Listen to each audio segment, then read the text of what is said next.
Hey everyone, welcome back to the channel. Today we're diving into Apple's latest iPhone and the exciting future of the iPhone lineup. From groundbreaking features in the iPhone 16 to rumors about the iPhone 17 series, there's a lot to cover. So let's jump right in. The iPhone 16 and iPhone 16 Plus, released in September 2024, brought some pretty cool upgrades. First, there's the powerful A18 chip, which boosts performance and efficiency. Then we have the new 48-megapixel fusion camera that takes stunning photos and videos. And check this out! Apple also introduced a new camera control button, making it easier to access your camera features.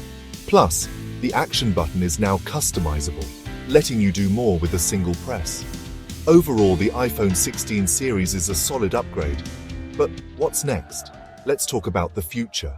Now let's talk about the iPhone 17 series, expected to launch in September 2025.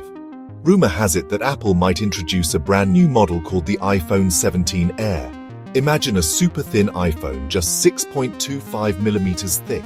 It's also said to be priced around $800, making it more affordable than the Pro models. But that's not all.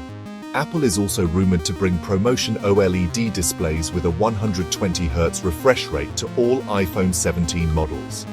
That means smoother scrolling and a much better viewing experience for everyone, not just the Pro users. And here's a big one. Apple might finally introduce its own Wi-Fi and Bluetooth chip, improving connectivity and reducing their reliance on third-party suppliers. So to sum it up, Apple's future iPhones are shaping up to be thinner, faster, and more connected than ever before. Whether you're holding out for the next big thing or just curious about where Apple is heading, there's a lot to be excited about. Are you excited about the future iPhone models? Let me know in the comments. And if you enjoyed this video, don't forget to like, subscribe, and hit that bell icon for more tech updates. Thanks for watching, and I'll see you next time.